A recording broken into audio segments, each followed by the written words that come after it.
Hoy vamos a hablar de un miedo moderno, podríamos decir, un miedo que se ha ido instalando en los últimos tiempos con gran potencia, que es el miedo a la inseguridad urbana.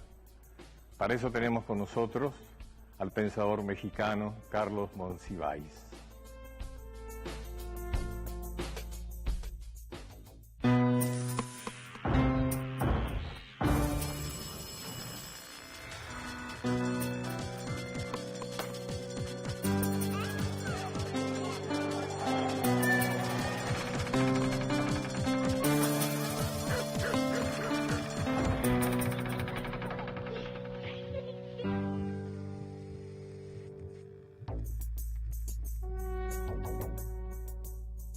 Nace en México DF en 1938. Estudió Economía y Filosofía y Letras en la Universidad Nacional Autónoma de México.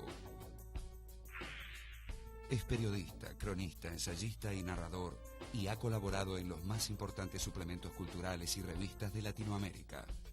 Algunas obras: Principios y Potestades, Días de Guardar, Entrada Libre, Crónicas de la Sociedad que se Organiza, Escenas de Pudor y Liviandad, Los Rituales del Caos, Aire de Familia, Cultura y Sociedad en América Latina.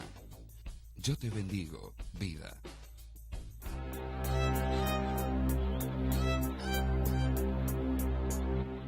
Carlos, vamos a conversar sobre el miedo a la inseguridad urbana, ¿no?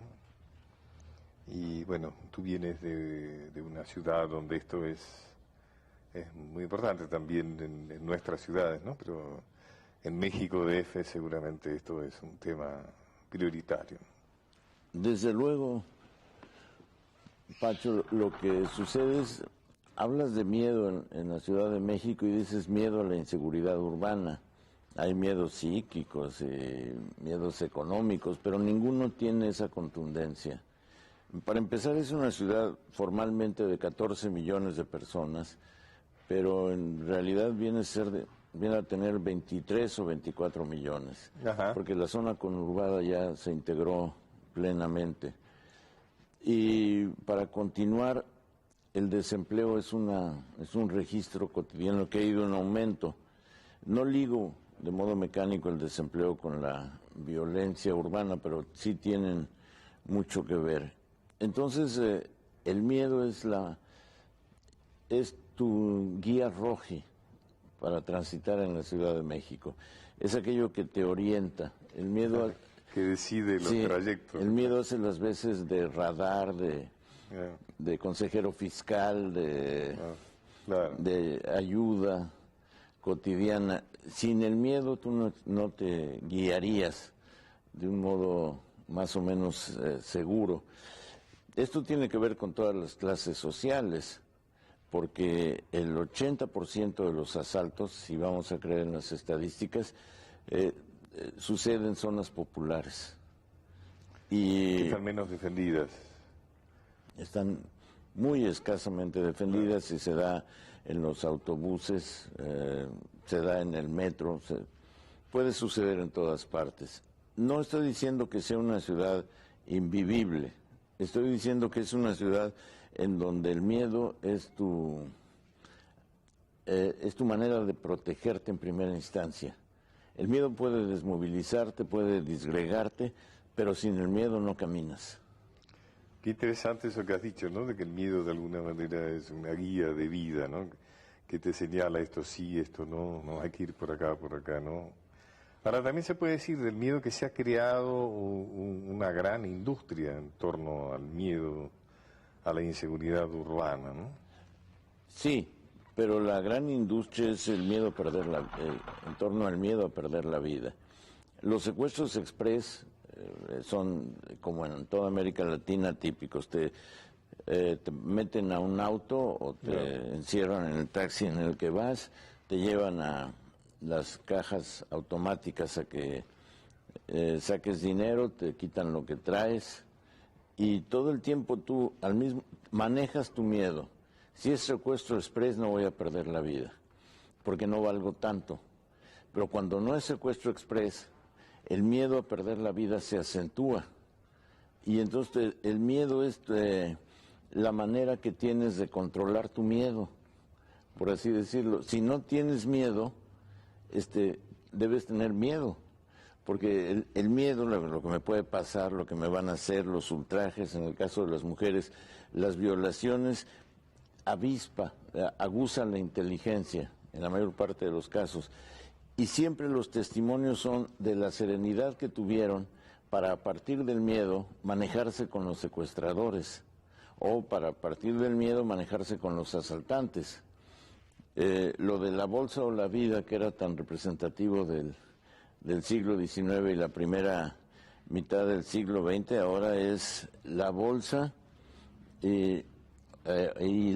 o el miedo, porque tienes quedarte con el miedo, no abandonar el miedo una vez que terminó el asalto o el secuestro express, es lo peor.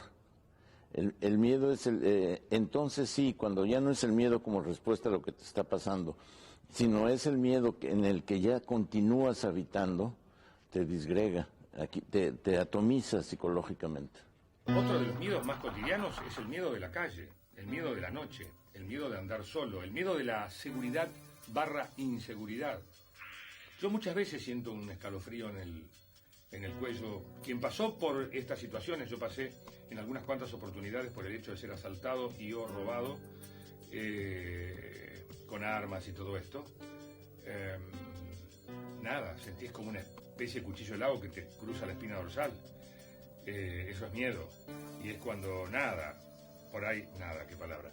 Vas caminando y tenés que hacer 2 cuadras y está oscuro y después te pones a sentir un ruido y te pones a pensar, pum, ¿no? Y a partir de ahí es un miedo muy común que muchos amigos míos, esto lo charlamos todo el tiempo, ese miedo, ¿no?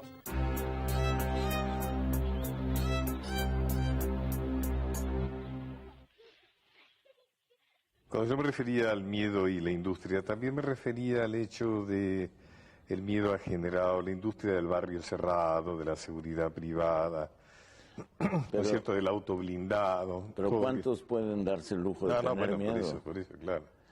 Ahí entonces... Pero es bastante, ¿no? Digamos, acá en la Argentina, todo el sistema de barrios cerrados y de countries, con situaciones de una exageración extraordinaria. Por ejemplo, hay lo que nosotros llamamos countries o barrios cerrados, que tienen hasta las escuelas adentro, tienen la iglesia adentro, tienen el almacén adentro. Es decir, que la gente no tiene necesidad de salir. Si quisiera no saldrían nunca de ese lugar porque tienen todo adentro, desde la escuela del niño hasta, no sé, hasta el lugar donde jugar y donde estar. Eso realmente es un fenómeno extraordinario, ¿no? Y tienen, supongo, asaltantes para simulacros del miedo, porque si no, no quedaría completo. Miedo, la intensificación de la sensación del miedo de la sociedad también es un elemento que favorece el negocios legítimos de muchas personas, ¿no? Sí, pero ahí la cancelación del miedo es un lujo de clase, claro, típicamente, por supuesto, porque, bueno, conozco, no, iba a decir amigos míos, pero no son mis amigos. Si fueran mis amigos, yo viviría en otra colonia.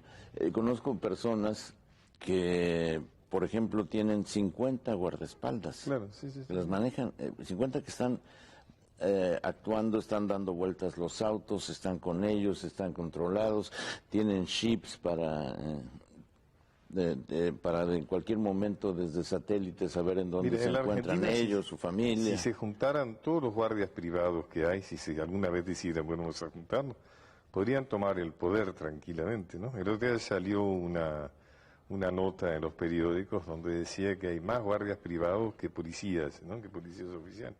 Es decir, es un verdadero ejército, ¿no? De Entonces, a lo mejor el miedo es una solución. De custodias, de guardaespaldas, como quieras llamarlo, ¿no? El miedo es una estrategia contra el desempleo, una estrategia bastante eficaz, pero lo que ocurre es que sí afecta a un nivel mínimo de la población, sobre todo en una ciudad como México, con ese torrente demográfico. ¿Cuántos pueden darse el lujo de cancelar su miedo? Bueno, por eso tú has dicho que la mayoría de los delitos son contra personas que pertenecen a los sectores humildes, ¿no es cierto? Y luego hay secuestros muy espectaculares donde han sido los antiguos guardaespaldas los que organizan el secuestro. Y desde luego los ex policías se responsabilizan en el caso de los secuestros de la mayoría de ellos. Entonces, también es como se decía antes, cuando todo se decía como antes, es un arma de dos filos y es bastante brutal.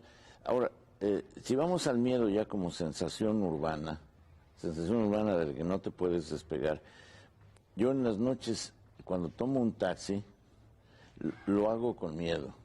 Cuando llego a mi casa respiro. En el camino hago lo que podría ser una conversión instantánea a cualquier religión.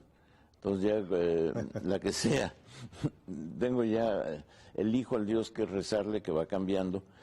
Y ya cuando llego a mi casa le doy las gracias y vuelvo a mis antiguas convicciones. Pero es terrible. Ya sé que es irracional, que muy difícilmente me va a pasar algo. Las estadísticas están a mi favor. Pero si me corto el miedo, me corto